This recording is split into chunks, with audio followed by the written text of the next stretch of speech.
ये हमारे पास फॉर्मूला होता है। सारे बच्चे, सारे बच्चे, ए, यस। हाँ, इलेक्ट्रोस्टैटिक्स में इसी के ऊपर एक सवाल भी कराया था, मिनिमम डिस्टेंस हम लोगों ने निकाला था एंगुलर मोमेंटम कंजर्वेशन के साथ, याद आ रहा है? Very good, very good. Sir give us derivation please.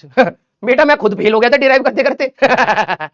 हाँ, यस, हाँ, ये कह रहा डिराइव कर दो। बेटा हम खुद फेल हो रहे थे इसको डिराइव करते। एक और था, साइन की पावर, जो न्यूक्लियर क्रॉस सेक्शन होता है वो साइन की पावर 4 थीटा बाय 2 पर डिपेंड करता है। Number of particle scattered per unit time का जो फॉर्मूला होता है वो क्रॉस सेक्शनल एंगल साइन की पावर 4 थीटा बाय 2 पर डिपेंड करता है। वो प्रूव करते करते हम फेल हो गए। ठीक है, तुम्हें क्या बताएं? है, हाँ बेटा इसको सीधे याद कर ले। Very good. ठीक है, तो ये आपका एक फॉर्मूला था स्कैटरिंग एंगल का। तो ये सारे ड्रॉबैक्स और ये सारी चीजें मैंने आपको यहां पर बता दी है। ठीक है, क्लियर, वेरी गुड। आइए, हमारे को मिड टर्म मतलब मिड सेम कहते हैं उसको। सेमेस्टर का एग्जाम मींस फाइनल एग्जाम, जैसे आपका हाफ ईयरली होता है तो उसको मिड सेम कहते हैं। ठीक है, तो अगर आप मिड सेम में फेल कर गए दैट मींस बहुत मुश्किल है कि आप फाइनल सेम पास करेंगे। ठीक है, तो मिड सेम में मेरा क्या था कि मैं जस्ट किसी तरीके से न्यूक्लियर फिजिक्स में पास हुआ। भाई साहब तुम्हें अभी लग रहा है भाई न्यूक्लियर फिजिक्स हल्की फुल्की होती है? ठीक है, जो भी अगर आपके पापा मतलब प्रोफेसर हो, अगर न्यूक्लियर फिजिक्स पढ़ा रहे भाई साहब, सैल्यूट है, सैल्यूट है। ठीक है, मैंने भाई साहब पूरी रात भर रटा, क्योंकि न्यूमेरिकल तो सॉल्व हो नहीं रहे थे। मैंने कहा थ्योरी याद कर लेते हैं, पूरी रात भर रटा भाई।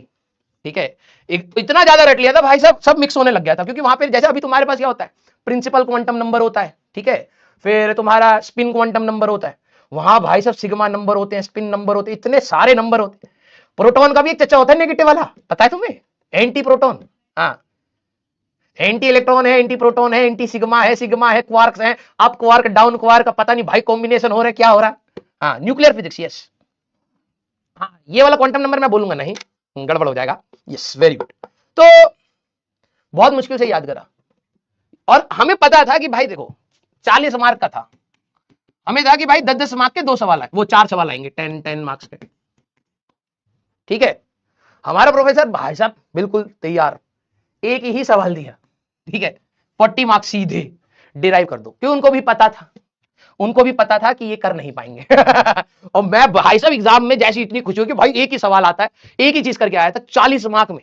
ठीक है, मैं करना स्टार्ट हुआ भाई साहब, यहां से इतनी तेज नींद आ रही थी, मेरे को लगा कभी कभार क्या होता है ना, ओवर कॉन्फिडेंस में चीजें खराब होती है। मेरे को था कि मैं लिख तो दूंगा, ठीक है, रटा हुआ भाई साहब, लिखना स्टार्ट करा, मैं 3 लाइन लिखी होगी, उसके बाद मुझे वही खरगोश और वाली कहानी हमारे ऊपर चिपट गई भाई। हमें लगा अभी तो 3 घंटे का पेपर है, सो जाते हैं थोड़ी देर। मैं सोया भाई साहब, पाँव वो पेन मेरा ऐसे लटक गया।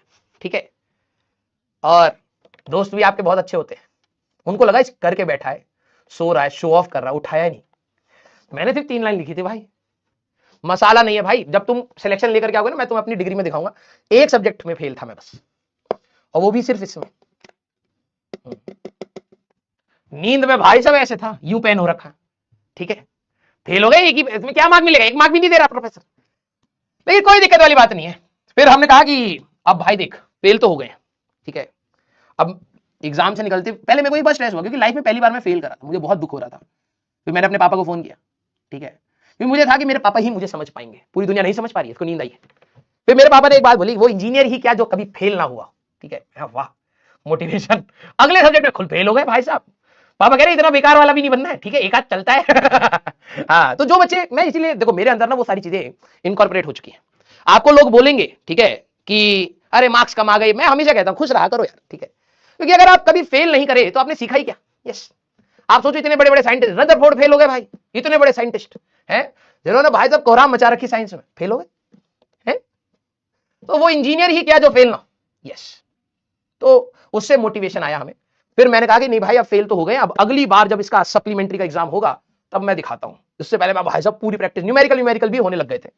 ठीक है, अब मेरे को था कि अब मैं फुल लेकर के आऊंगा। बाद में पता लगा, क्योंकि हम कभी फेल ही नहीं हुए, तो कभी जानते ही नहीं थे रूल्स।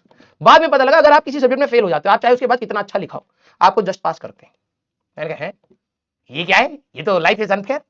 हाँ, ये आप लोगों को मैं बता रहा हूं, आप फेल करोगे वो तो करोगे, ठीक है, हालत आपकी ऐसी है। अगली बार जब आप एग्जाम में जाओगे तो आप चाहे 100 मार्क्स का लिख करके आ जाओ, आपको सिर्फ पासिंग मार्क्स 33 या 34 ही दिए जाएंगे। यस, होता है, लाइफ इज सो अनफेयर। तो जब हम तैयार थे तब मार्क्स नहीं मिले, ठीक है, और इसकी वजह से बहुत दिक्कत हुई, बाद में गोल्ड मेडल चला गया, कोई दिक्कत नहीं, गोल्डी गोल्ड है आज हाँ चलिए बोहर्स मॉडल